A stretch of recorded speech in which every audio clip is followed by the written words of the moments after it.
Hey, welcome back to another episode of the Youth Ministry Booster Podcast. Chad, hanging out in the garage today, my man. We're here. We're live. We're not live. It's not even live a little bit. It's like recorded as recorded can be. But we are here hanging out. And this is something we're going to try this year. It's 2023. We wanted to try some new things. So we are coming to you not only on the podcast channel that you might be listening to, but the YouTube if you're watching on the YouTube. So 2023, you have a couple times now made the phrase 23 the GOAT year. Well, okay, hold on. 23 is the MJ year, and because MJ is the GOAT, so I think probably you're making that statement. I am. Again, I born in the 80s. You enjoy the LeBron. Sorry, he out. MJ still in. No, LeBron's great. He's great. But for a guy that grew up in the early 90s, right. Like how could you not, right? Like how could you? Like he is the standard, right? Like it's for kids today that watch Tom Brady play football. Like I'm sure there's other great players, but no, Tom Brady is the GOAT. Oh, he is the GOAT with no question marks. Yeah. He's just won a lot of Super Bowls. He has a lot of rings, but so does MJ. MJ has a lot of rings. Correct. LeBron probably has some of the most exciting wins, some of the best points, things, stats. All the things. But MJ has rings on both hands, and that's a strong play. Feels nice. If you were to win a championship ring, would you wear it in the wild? My question is not would you wear the one, like at what point, like do you have so many that like you're picking and choosing, or is it like all or nothing? I don't feel like MJ you wearing can just six wear that around. You know what I mean? Just like ordering at a restaurant, that a sits menu. in a safety deposit box, right? Like you're not ordering at Chick-fil-A. I'll have the milkshake, please. Okay, by the way, we need to talk about this. Okay. I know this was not planned at all, but the Chick-fil-A thing popped up. There's this moment now at fast food restaurants. Okay. When you're in the drive-thru, okay, you've ordered, you come to the point of payment. Yeah. No longer do they take your card, at least some of the ones I've been to, they stick this machine out the window. And I've now got to play this like weird game with someone else with a moving object of trying to like tinker and do slide this card. Yeah. It's a team game. It's like hold it steady. I feel like I'm in hold it steady. Yeah, I'm like a NASA like docking mission of a spaceship trying to like line everything up. It's the 90s Top Gun NES game when you have to refuel. It's the stage that nobody could finish because you'd always break the needle off. I was so bad at Firefox. I can't do it. Yeah. Do a barrel roll. Just take my card. Take my card. Put it in. Well, but Chick-fil-A, they've got a lot of people out there, and they got to put somebody to work, right? They're overstaffed on purpose. So this one young lady, by the way, great young lady, needs a raise. She's the best. She did the best thing. Yeah. She's the GOAT of Chick-fil-A. 23 on her polo. Yeah. She put the machine on my car window. So made it like level playing. Well, made it a stationary object. Instead of us both like trying to like figure. That's the play. Yeah, I just feel like every time they shove that in me, shove that in my direction. In your face. I feel like we're now playing a game of connection. Well, that's fun. The connection we want to make for this year, though, so it's the new year. I think for a lot of people, maybe it was this year for at least the Tulsa area, the weather on January 1st was immaculate. Yeah. Like it was like 67 degrees and no wind, which never happens in Tulsa.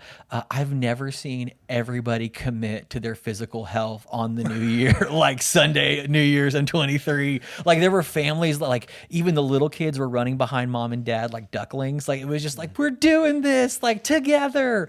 So I posted about it. Like the last year, I think that folks have seen that I've posted a lot about like better numbers and health stuff or whatever, but I finally posted enough that you had questions about it. So I'm like on my Sunday run, loving the 65 degree weather. It's wonderful. It's January. And you were like, you've gone through quite the transformation the last Thank year, which is fantastic.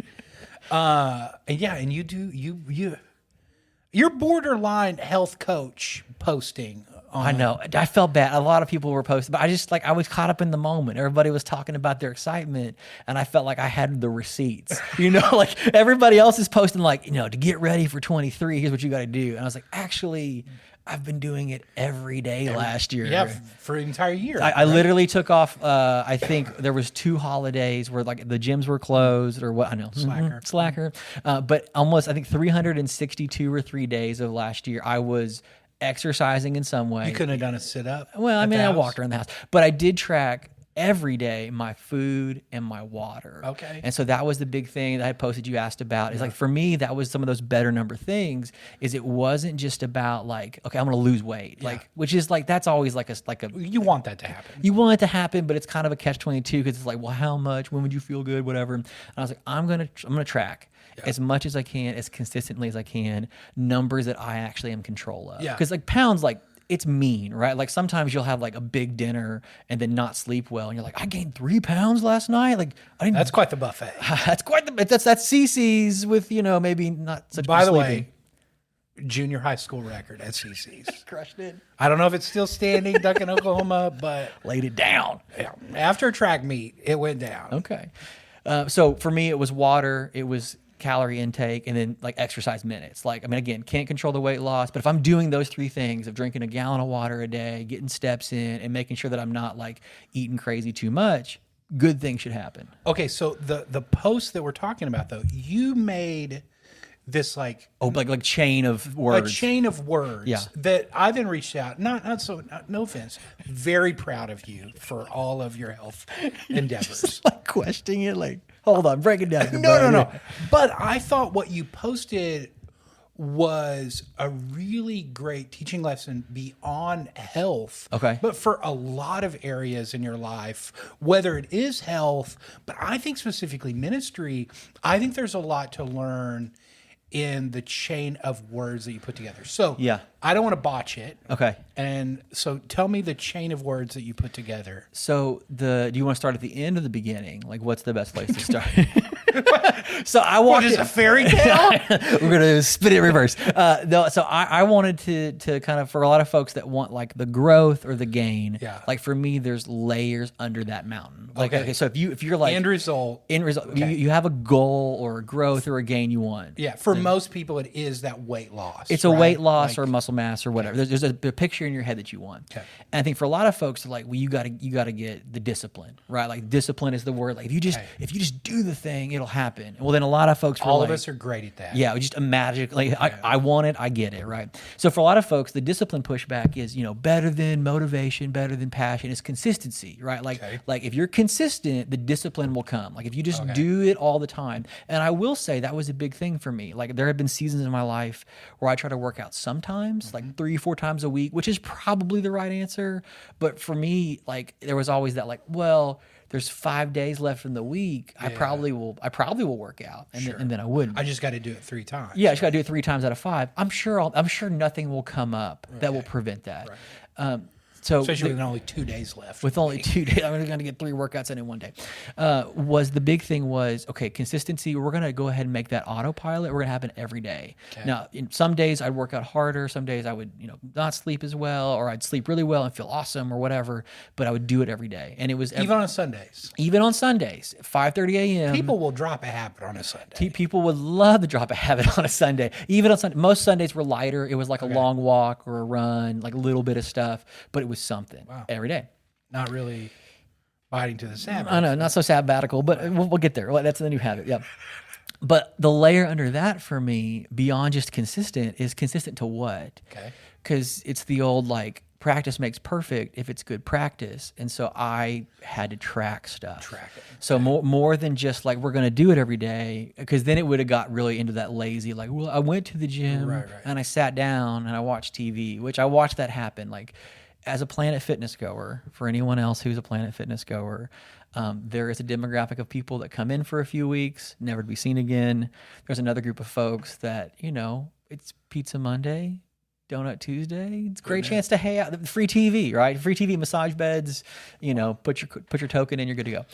And so I wanted to track things that I could control, because again, the goal was weight loss, but I can't control that. Okay. So I started tracking consistently every day as much as I could. And so like just having the raw data, like putting the stuff in for how much water. So I had a little water app, putting in how many exercise minutes with the watch that I had, and then writing down all my meals. Some meals, I didn't have great meals. Like I still had fast food all year because I have boys and they want to go to McDonald's or Chick-fil-A or whatever. So I had fast food, but it was being really mindful of like, what does a quarter pounder do to my calorie goal, right? Like you can have the quarter pounder, but you're probably going to go lighter for dinner or whatever. Yeah. Well, the thing that I like about that is when you're like, okay, what I'm really trying to do here is track every day. That's it. I got these track every day. Because that does allow you to go, okay, well, today was a loss, right? Maybe. Right. It creates a little win or loss. Because you are tracking it. You may have lost the day, but you tracked it, so you won the day. Yeah. So in sense, it's like if the end goal is just I'm going to work out 3 times a week, that may not happen. But when you're saying, okay, no, my goal was to track every day. Track these things every day. That continues to allow you to realize like it's been 4 days of bad choices. Right. And my goal is to continue to track on day 5. Yeah. Am I going to continue that? That's right. Right. It's a small. It's the James Clear thing from his Atomic Habits book. It has to be the smallest integer possible, right? So it's breaking it down in such a way. Like one of the things that one of the health people that I talked to was saying is that ironically you should weigh every day, because if you weigh once a week, you'll feel defeated week to week. Yeah. If you weigh every day, the little fluctuations get noticed more. And I was like, okay, but I still can't control that, but I can control if I had a gallon of water today or not. And so, again, because that's often what's happening is you do feel bad one week and then it's all out the window. Quit. Right. And then you're behind and you're like, I can't pick it up again. Okay. So the wording then is tracking into consistency into discipline into growth, gain. Yeah.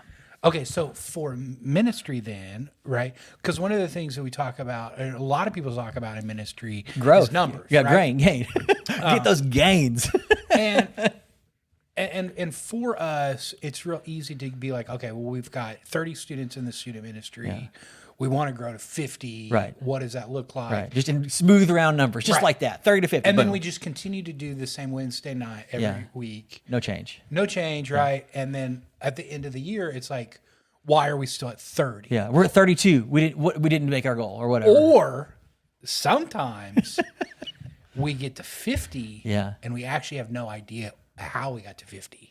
And I think sometimes that's even a more curious proposition. It is, because then when we fall to 30, we have no idea why. And we get really bummed out. Yeah. And we don't know what to do. Because a lot of ministries, specifically I feel like there are barriers at certain levels. That's right. Right.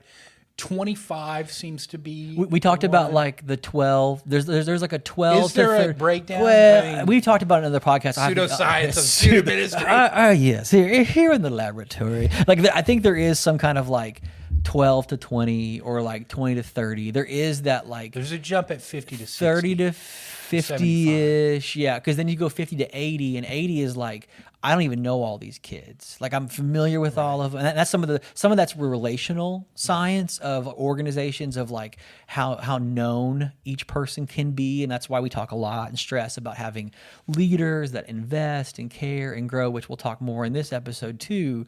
But there is that element of like, there are barriers to stuff. Like you hit a wall, right? Or whatever. Yeah.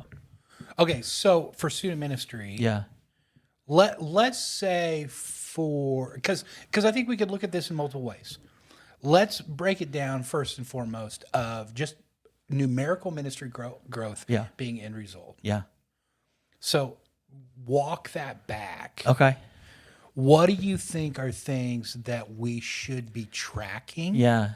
In the very beginning, if we're wanting an end result of student, like bringing friends, more students in the room growth. We want to add persons to the organization. Sure. We want to add students to the body, to the ministry. Okay, pause for a moment. Yeah.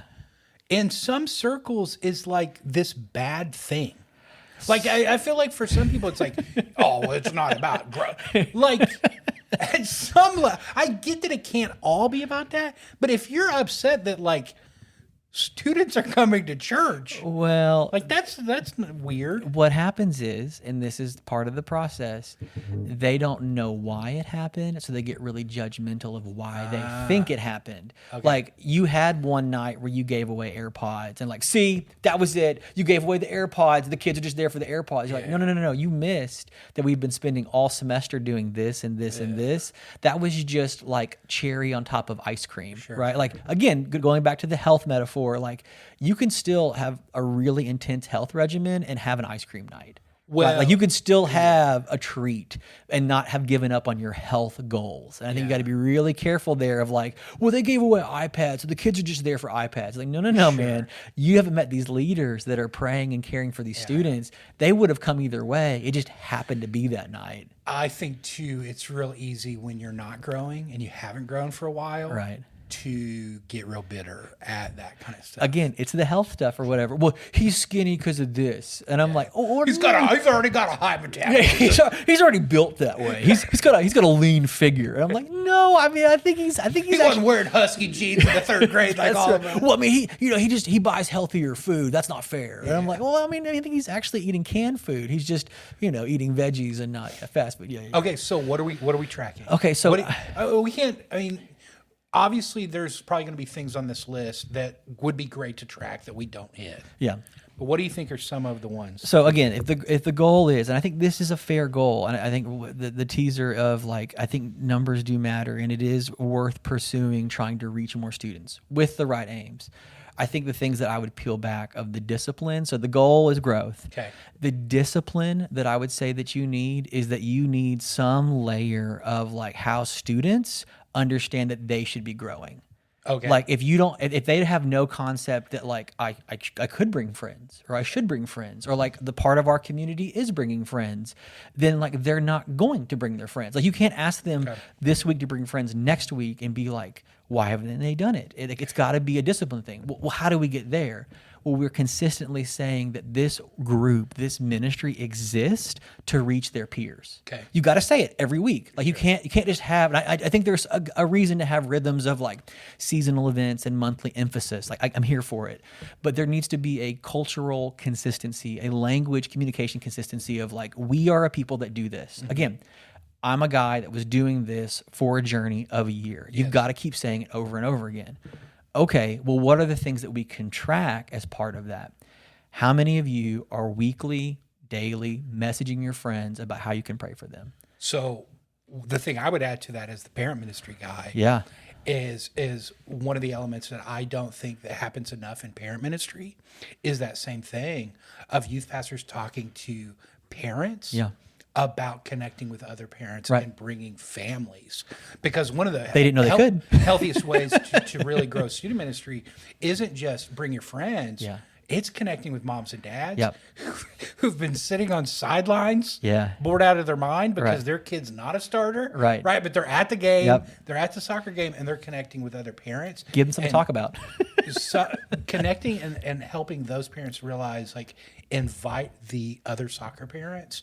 You're going to get those students there. Yeah. And more than just like every once in a while students, those become core students in your ministry because you have entire families now in your church. No. And again, I think that there's other, it's not just one easy stream, but the thing that we would want you to hear is that the idea of growing your ministry numerically actually at the most base level was asking your students every time you gathered, who is someone you're praying for? Okay. Which it seems so obvious, but like if you're tracking it through the things that like if every week you are asking Nathan to pray for Tim, at some point that's going to break through in a conversation with Tim that might result in an invite to Tim. Okay, so that's the discipline of this, right? Mm-hmm. I'd break it all the way. Yeah, I would say that we're tracking those, like how much have you followed? Like you should have a journal of how I'm praying for this friend. So the question then is, how important do you think tracking butts in the chair week to week is? So we talked about is that something you think student ministry should be tracking? So we talked about this on the pre-show a little bit. I think butts and chairs is a number worth tracking as a lag measure. So to not put the like business school hat on or whatever, it's a number that happens after other things have happened that's indicating other things. Like literally butts and chairs is the result of the other things that you've done in a way you can't control. It's pounds on a scale. If you do the other things, you're probably going to see more butts and chairs. But to be really honest with our podcast listeners, I've actually gained a few pounds recently because we've lost some of the weight. I know we've lost some of the weight, and we've started adding a new dimension of like muscle that I've never had before. Wow. It's wild. But I think the thing this guy and his muscles. I know he does things. He lifts heavy rocks. But I think the butts and chairs number matters in the same way that this scale number matters. It only hurts if it's your only number. The thing that I would add too, in the same way of like measuring weight, is if your only metric that you're measuring against is the week before, which I think if you're not writing things down, then that is all. You haven't tracked long enough. We have goldfish brains, right? We do. I think that's hurtful but true. And all we think about is the week before. Yeah. And I think when we start to really realize, oh wait, over the last year, even if it's like we've gained 5 students, if you're a student ministry of 15, 20, that's a 25% growth. And again, percentages versus raw numbers also really important. And so I think measuring over a longer period of time and having that data helps us see longer trends. One of the things that we found back in the day when we were tracking student ministry stuff, we realized we had this like zigzag thing happening. Grow down, up, down, like week to week. Every week. And before we really sat back and looked at our numbers, one of the things that we realized in our student ministry is we had a large amount of students from, I hate to use this phrase, broken homes. Okay. And a co-parenting situation. We found out that we had kids that were going to be with dad. You had them on mom week or dad week and not both weeks. Correct. Yeah. And so kids that were in their minds, every week that they could be there were there was only half of the time. Yeah. And until we really sat down with that data and started thinking through like, how come we only see Ashley every other week? Yeah. Oh, because Ashley's with dad. Yeah. Who doesn't live in the city. Of course she's not. She's here every week. She's available to be here. She's 100% there. Yeah. And you don't know that, right? And so like starting to see some of those trends I think are important. I think that there are other things in the tracking that I think are important to track. So the one thing before I get there, writing it down in this whole thing is really important. Yeah. It's got to live somewhere. It can't just live in the, like if your tracking is how you felt about it Wednesday, like that's part of the reason this whole podcast started was to help folks that were living in the emotional reeling of a midweek that went well or went poorly. For everyone that went well, like they would be like, this is awesome. I love it so much. Everyone that went poorly, they'd crash. Like you've got to be more anchored than just how you, like if your accounting system or your tracking system is, how do you felt like it went? Yeah. You are always going to be surfing in a way that's not healthy. So one of the things we talked about that I think is, and I don't know anybody that does this, and I want to encourage our listeners and people in Booster to reach out. I actually think that this could be game changer for a lot of people, but actually getting smart of tracking your time. Okay.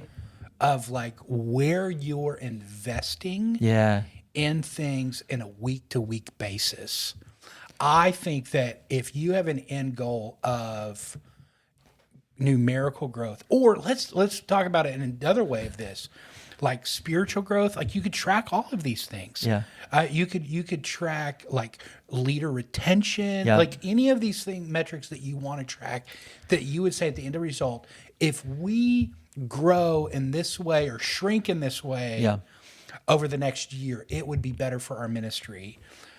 I think tracking the work that we put into it in a given week. Those lead measures into the Because yeah. you're talking about, and on weight gain, you can't necessarily track day to day, Yeah. right? Our weight's going to fluctuate even Yeah. when we're eating right from Yeah. day to day. Gonna But feel a little bloaty.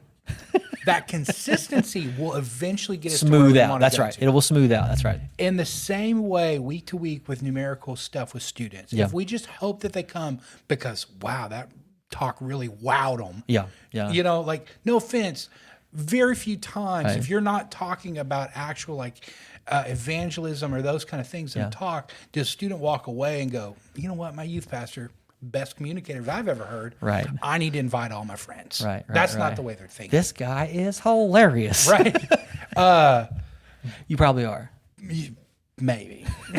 So, I think tracking metrics of like, okay, how many schools did I visit Yeah. this week or this month? Yeah. How many students did I invite? Right. Or families did I connect with? Yeah. And being able to track those, because I think in the same way that we do with weight or any of that kind of stuff, I think sometimes we give ourselves the benefit of the doubt and we get involved in a lot of things in student ministry, and some of the goals that we have and want to achieve, we're not actually putting in the work and the time on a week-to-week basis to actually make those things a reality. Well, it's one of the ones that we joked about from fast food stuff, because we've both been kind of counting calorie stuff. The problem in the calories of fast food is actually in the French fry. If you go diet soda and like chicken sandwich or burger, not so bad. The minute you throw French fries in there, you get you every time. It's all the wrong things. Little fat sticks. And so you can't just be just salty and fat. Like you can't just like that. Like literally, you can eliminate that one thing, and you've leaned down something you were already doing. Like if you would just go double chicken sandwich diet soda at the same restaurant, you'd see a massive improvement of like, I feel better. It was the fries the whole time. And there may be some of that in your ministry if you're spending time or spinning your wheels on something that like. If I can I be a little bit nitpicky? I think a lot of folks aren't accounting how much time they're putting into like their like teaching, communication, stage prep stuff. Like they're either putting in a lot of time on it and they're hoping that that's going to pay off, or they have no accounting for it. And so they've spent a little bit here, a little bit there, a little bit here, and they don't realize how scattered that's left them because there hasn't been a focus to it. I think if you could sit down and just mark down exactly what you're saying of like, these are the big buckets of my ministry. I've got to be relational with these folks. I've got to be really visionary, thoughtful, careful with these things. And I've got to be really diligent to the ways in which I study, pray, teach, and lead. And if you could create those right-sized buckets and put the right amount of effort, tracking, consistency into it, I think you would eventually get to the goal that you wanted. But I think you'd feel better about the effort along the way, which is actually, I think, part of what we're talking about, is that we would not feel so scattered of like, why haven't I lost 40 pounds? Well, because you haven't lost 4 pounds yet, man. You got to do the little work to get to the big goal. The other part of that I think is really helpful is, I think for a lot of youth pastors that we talk to, there's a feeling of frustration that often happens, of growth or not growth, of just like, you get to the end of the week and you're just like, what did I do this week? Did I get anything good done? Right? And I think the diligence of tracking is good work that at the end of the day or at the end of the week, you can look back and go, you know what, man, we did visit this many students this week. We made this many phone calls. This is how we trained our leaders this week. And being able to track those kind of things. I think the reality is, for not just student pastors, ministers in general, I'll speak for myself, okay? And I think that many people will join me in this thought. I think we waste more time than we really realize we do and not doing the wrong things, but just sometimes not doing anything of It's value. the in between things. Yeah. And I think that sometimes we feel burned out because of an area of procrastination in our life, a time period of packing too much things in one week and not enough things in the other. Right. That we feel overwhelmed and not knowing what to do next. Yeah. Instead of laying it out and going, okay, there's no thought in, I got to get up and go to the gym when you've already determined the plan of it. Right. Because it's like every morning, right? Every morning at 5:30. Yeah. You get out of your bed and you probably have a set thing that you do, Yeah. right? Yeah. And so you're not worrying about, what do I do next? Right. You have it laid out like this. These are the things I want to accomplish. Yeah. Because I think in that, there's got to be some realization. Nobody in this world works. I say nobody. Most people in this world are not working from like 8 to 5 every day. Right. There is obviously like fun time in our work day. Interruptions, meals, unnecessary meetings. I think for a lot of people, some people that are bent in such a way, they can feel guilty when it's not that. Right. I think we've got to realize, like, I'm trying to achieve goals here, and this realization of, man, I hit my number of schools this week. Yeah. I hit my number of people meeting with. Yeah. Phone calls made, all that kind of stuff. Chill out. Right. I trust it. I trust trust it. that we did. That's the discipline aspect, that you get at the end of your week and go, no, I worked really hard because I did these things this week. Because in the work of ministry, to be honest, of discipleship, there's no like end goal. You don't go, I won youth ministry. I did it. Yeah, I did it. We've done it. Right. I guess when Jesus comes back, it's like, all right, well, that's the end. You know what I mean? Or whatever. But for us, like, there isn't this finished product. Finality. That's right. And so the ability for us at the end of the week to give it some finality, I think can help us mentally of realizing, okay, I've left it on the table. I've done my work for this week. The numbers match. I'm going to trust.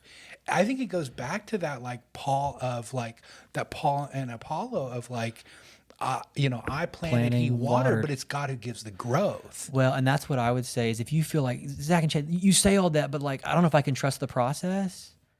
I think that's a faith question. It is. Because if you're not trusting the process, then that means you're unsure about the work you need to be doing, which I think is a like seeking divine instruction. Like, the Lord, reveal to me what's most important to do. Leadership team, let's talk about it. Like, if you feel the weight of I have to do everything or all things, then you will most likely end up doing nothing. Yeah. And you've got to trust that God would speak clearly enough to you to give you some direction, and that you would be faithful enough to hear, go, and do. It's not easy, but the goal isn't the growth or the gain. The goal is health.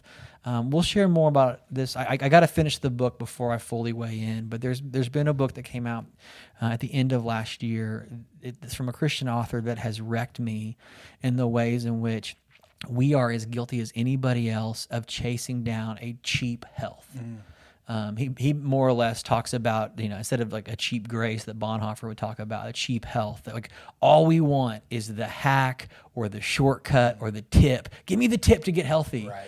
Then you don't understand what the word healthy means. Right. If you think that you could sneak your way in, if you could sneak your way in, then you don't even know what healthy actually means. You want the packed room without even sitting down and the thought of going, what do we need to do? What do I need to do as a youth pastor to do that?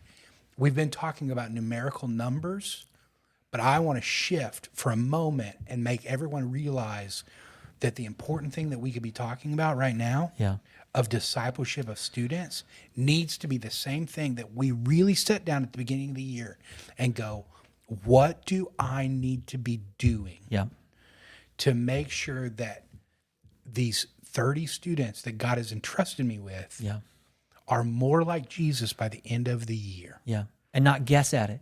And not guess at it. Not wonder week to week if we got a little bit closer.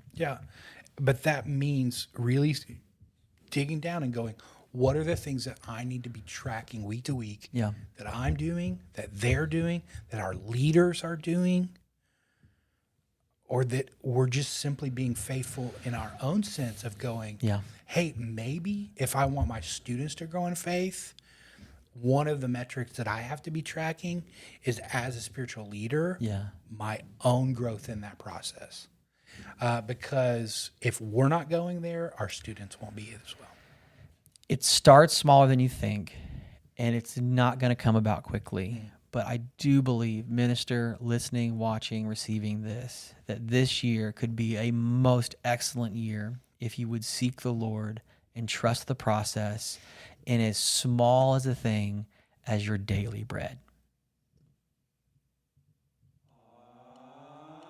Snap.